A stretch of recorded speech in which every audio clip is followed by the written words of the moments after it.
Happy Friday. Who's on fire? And the Friday Parlay are back. Let's go. What's going on, everyone? Welcome back in to another episode for Just a Bet Outside. I'm your host, Steven, and it is Friday, baby. This is one of my favorite shows. I'm ready to get after it. We had another 2-2 day on Thursday. I'm just sick of going 2-2. I really am. I'm glad we're avoiding the big 1-3, 0-4 type of days, but man, it's frustrating. Baseball is tough, but we're having some fun. So we are back to doing earlier videos. That's right. We're back to doing it the night before and should come out again around midnight like usual in that range of time for our time, Pacific Standard Time. So anyways, some of you are new subscribers and haven't seen a segment that we are bringing back again today. It's been a couple weeks since we've had it. First, we got good hitter matchups for you, like always, and then we got the Who's on Fire. You're going to find out what that is here in just a bit. It's one of my favorite ones to do. It can get a lot of winners. So anyways, we got that. Then the good pitcher strikeout matchups, like always. Finish with the pitcher report before we get into the best bets. And every Friday, we give out a Friday parlay. So we got a huge show for you today. Before we start in, smash that freaking like button. I want this video to absolutely explode.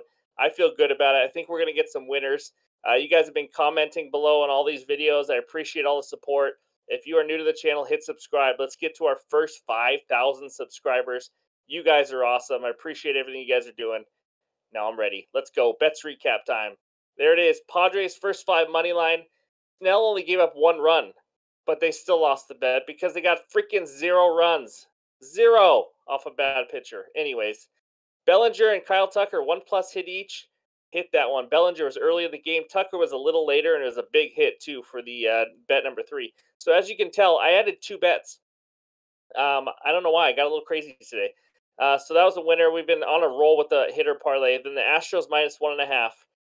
I just think it's funny that the only reason I won this was because of Alex Bregman. I call him, I say he has the most punchable face in baseball. He hits a solo bomb in the top of the ninth to win it 3-1.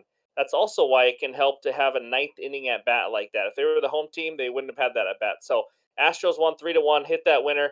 Cubs team total over 4. They had the bases loaded in the 7th inning when they had 2 runs and could not get any more across. We were 1 single away from at least a push, but you know what? It is what it is. So I don't even know if you call 26 and 18 a run for this baseball season. I'm pretty proud of it, but let's get on another run again. We went 2-2. Just keep losing a little bit of juice on these 2-2 days.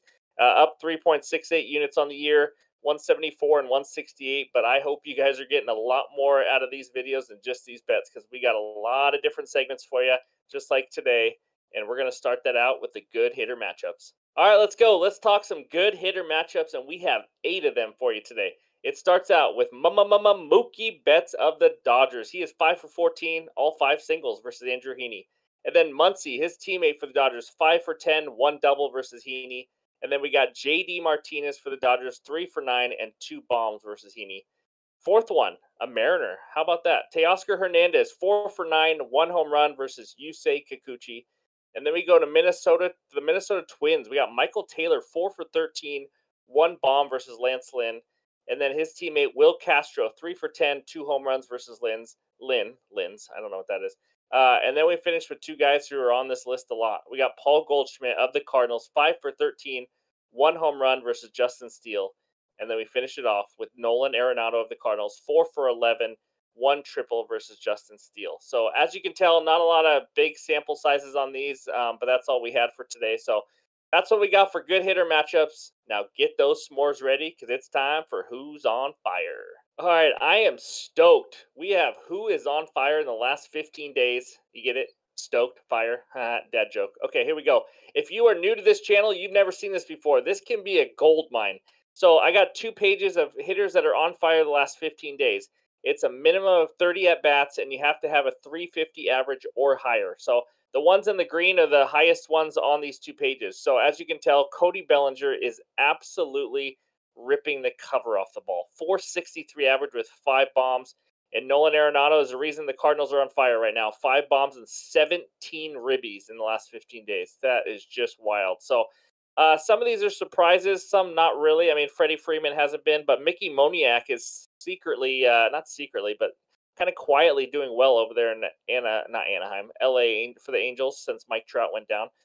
Josh Naylor's been on an absolute tear for the Guardians too. 421 and 5 bombs with 15 ribbies. That is pretty impressive. So, yeah, this is page one. Let's move over to the next page, see what we got going on. Wilmer Flores, how about that? 460 for the Giants. He won a little hitter parlay for us not too long ago. But yeah, Francisco Alvarez for the Mets. He's been on a tear as well, hitting 438 with 5 bombs. So we got like 3 or 4 guys hitting 5 bombs. That's the most we have. Shohei's actually cooled down, if you can tell. 364, 4 bombs, 8 ribbies. Kind of ho hum for him, no big deal. But the big one down there, Chas McCormick. Holy crap. I don't know where that came from, but 400 average, 4 bombs, and 8 ribbies. If he hits like that, along with Bregman and then Altuve and Alvarez come back with Kyle Tucker, holy cow, not pretty. But yeah, those are the hitters on fire. Use it for hitter props today. Use it over the weekend, whatever you got to do. We might do another one on Monday for the last 7 days and go from there. So these are a lot of fun to do. Hopefully we get some winners from it, and we actually are going to use this a little bit later in the show, and you will see. So that's the hitters on fire for the last 15 days, and now it is time for the best pitcher strikeout matchups. All right, let's move over to the arms now. We have 5 good pitcher strikeout matchups for you, and it starts with Lance Lynn against the Twins. We talk about the Twins all the time on this. Twins' second highest K percentage versus righties last 30 days, 28.1%. Lynn, 133 Ks in 108.1 innings. He has 6+ strikeouts in 6 straight games. And in that 6 games, he had an 11 and a 16 strikeout game. I think the 16 was against the Mariners. Surprising, huh? Joe Ryan against the White Sox on the other side. 5th highest K percentage versus righties in the last 30 days for the White Sox at 25.2%. Joe Ryan, the man with 2 first names. We got 131 Ks and 112.1 innings. 7 Ks versus the White Sox on May 2nd this year. And he has 7+ strikeouts in 5 of his last 6 games. Next one, Framber Valdez versus the A's. A's 6th highest K percentage versus lefties in the last 30 days at 26.7%. Valdez 129 Ks and 117.1 innings. And then he has 5 and 7 Ks in 2 games versus the A's this year, just so you know. So this is the third matchup for him. He also has 6+ Ks in 5 straight games right now. Next one, Yusei Kikuchi against his old team, the Mariners. Mariners 5th highest K percentage versus lefties in the last 30 days at 27%.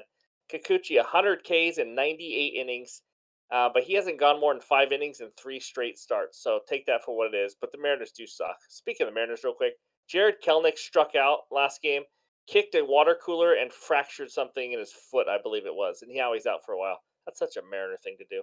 Anyways, last one. Shohei Ohtani, the man, maybe his last game in an Angel uniform. We will find out. Against the Pirates. Pirates 11th highest K percentage versus righties in the last 30 days at 23.9%. Ohtani, we know he's good. 139 Ks in 105.1 innings. Those are the best pitcher strikeout matchups. Remember, that doesn't mean I think you should just go bet on all of them. Check the line, make sure it's good. Do some of your own research. That's kind of what these are for, just to help you guys out. So that's what we got, and now it's time for the pitcher report. All right, here we go. We got the full 15-game slate on July 21st, and here are all the matchups. These are the first 8 right here. The only team that doesn't have a pitcher listed as of right now, as you can see, is the Rockies. Not a ton of matchups that just really excite me like Thursday did. There were some good ones there.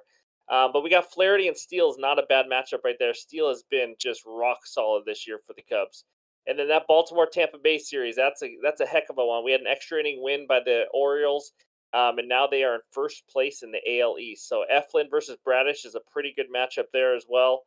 And then you go down the line, you got Kodai Senga. He's always fun to watch against the Red Sox. That should be a good one. There could be a lot of runs in Cincy with Tommy Henry versus Ben Lively. So I think that's pretty high over-under of like 10.5. But yeah, those are the matchups. Look at the K percentage. Hope you guys get a lot out of this. This is meant just to help you guys with the research. It's a one-stop shop, so you're not searching all over the internet, wasting a bunch of time and all that. So the highest K percentage on this first page looks like it's Marsh of the Royals, but don't get that confused. He's only thrown 15 innings. He had one wild game. But Senga's right there at 30% after throwing 95.2 innings. So those are the first 8 matchups. Let's move over to the final 7 matchups. Let's start with that bottom one, guys. The Toronto Blue Jays are in town in Seattle, okay? You probably don't know this if you're from here, but the Blue Jays fans absolutely take over the stadium. The Mariners team shop decided to sell Blue Jays gear in the team shop to make some extra money. The Mariner players were pissed off about it, and they pulled it. That's such a Mariner thing to do. This is why we haven't been to a World Series ever, because we don't even care about winning or anything. We don't even know the culture. Anyways, I'm just venting. Sorry, I'm a Mariner fan. It's a struggle. But a good matchup. We got Lance Lynn and Joe Ryan, White Sox Twins. Good divisional matchup. Two good pitchers. I mean, Lynn is not good, obviously, but he is expected to have some positive regression, as you can tell by that 4.51 expected ERA. But other than that, Suarez has been pretty good, but he's starting to fall apart a little bit for the Phillies. Otani Oviedo, that's going to be a big mismatch there. Otani's just the man getting ready for his next team. And then a big mismatch in Oakland too. Valdez versus Sears. Sears hasn't been too bad, but Valdez is one of the best in the league. So, yeah, that Texas Dodgers series could be a fun one too. Starting out with Gonsolin and Heaney. Not the greatest pitching matchup, but two very good lineups that are on a roll right now. So, anyways, those are the final 7 matchups. The highest K percentage on this page, as you can tell, is Shohei Otani at 32.2%. Just so you guys know, the average K percentage right now, like major league average, is around 21.5, 21.6%. So hopefully that helps you. If you're below 21.5, then you're below average strikeout guy. So, anyways, that is the pitcher report, and now it's time for the best bets. All right, bet number 1 is another hitter parlay. That's right. We've been on a roll. Let's keep it going. William Contreras and Gleyber Torres, 1+ hit each at -106 on DraftKings. These two guys are straight off the Who's on Fire list. Let's start with William Contreras. 405 average in the last 15 days, as you just saw. He has 1+ hit in 17 of his last 20 games, and he's facing Mike Soroka of the Braves. Soroka's not a big swing and miss guy, which you already saw earlier, too. 17.8% K rate, and he's given up 14 earned runs total in his last 5 starts. So he's not a great pitcher, and I think Contreras is just on an absolute roll. Here at home, I expect him to get another hit. Next one, Gleyber Torres of the Yankees. Yes, the Yankees offense has sucked, but it's not because of Torres. 362 average in the last 15 days. He is currently on a 10-game hitting streak. Knock on wood, that's right. And he's actually had 2+ hits in 6 of his last 8 games. That is impressive. He's facing Alec Marsh of the Royals. In 3 starts for Marsh, he's given up 10 earned runs and 14 hits in those 15 innings. So he's not been very good. And then behind him is a terrible Royals bullpen. I expect Gleyber to get at least 1 hit in this game. So I love this. It's William Contreras of the Brewers, just so you guys know there's 2 Contrerases out there. And Gleyber Torres, 1+ hit each. Lock that sucker in, and let's move on to game number 2. All right, game number 2 takes us to Cincinnati. We got the Diamondbacks at the Reds. Reds money line -126, D-backs money line +108 with an over/under of a whopping 10.5 runs. My best bet in this game, sorry, I'm fading the Reds. We got the D-backs money line at +108. Tommy Henry takes the mound for the D-backs. The lefty's been a little better lately. 7 earned runs given up in his last 5 starts, which is 28.2 innings. He is excellent at limiting hard contact, 23.2%, which is in the 87th percentile. He's a low strikeout guy, sometimes has a little issue with walks. Obviously, those have to stay under control. But I think he can hold this Reds offense down just enough. They are average against lefties in July. Let's just say that. In most advanced metrics, they've just been kind of so-so. So we got Ben Lively on the mound for the Reds. He's due for some negative regression. 3.72 ERA and then a 4.74 expected ERA. Part of the reason his ERA has stayed a little lower than it probably really is, he's left 85.8% of runners on base.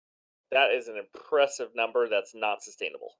In my opinion, in this game, I mean, Ben Lively is kind of like Tommy Henry. He strikes out a little bit more guys, but he limits some hard contact. But I just think at best it's an even starting pitcher matchup. I still give the edge to Henry with how he's pitching. And the D-backs are just a better team. They've showed it all year. They're a better team. They just put up 26 runs in a 3-game series against the Braves, taking 2 of the 3 in Atlanta, by the way. So I just like the D-backs here. I'm surprised it's +108. I like the value. I thought it'd be maybe -110 as a pick'em, maybe -115 for Arizona. So I like the value on the team that's played better over the course of the season. Give me the D-backs money line at +108. And now it's time, baby. Friday parlay. All right, let's end the week with a bang. We got a 3-leg Friday parlay. Lance Lynn over 6.5 Ks, over 8 Dodgers and Rangers and Orioles +1.5. That is +314 on FanDuel. Let's get into it. First one, Lance Lynn over 6.5 Ks. We talked about this matchup earlier too. He has 6+ Ks in 6 straight games. All we need is 7. against a Twins team that just strikes out a crap ton. He already faced the Twins on April 11th, struck out 10 of them. We just need 7. I like Lynn to go over 6.5. Next one, over 8 Dodgers and Rangers. This is an alternate line. I think the real line's at 9.5, 10 right now, or maybe just 9.5. I'm taking it down to 8 and taking the over. Tony Gonsolin versus Andrew Heaney. Gonsolin, he has finally faced that negative regression. He didn't do it last year. He was solid all year. This year, he's facing it. He has a 4.29 expected ERA, a 19% K rate, which is below average. And then we got Andrew Heaney, 5.06 expected ERA and a 1.34 whip.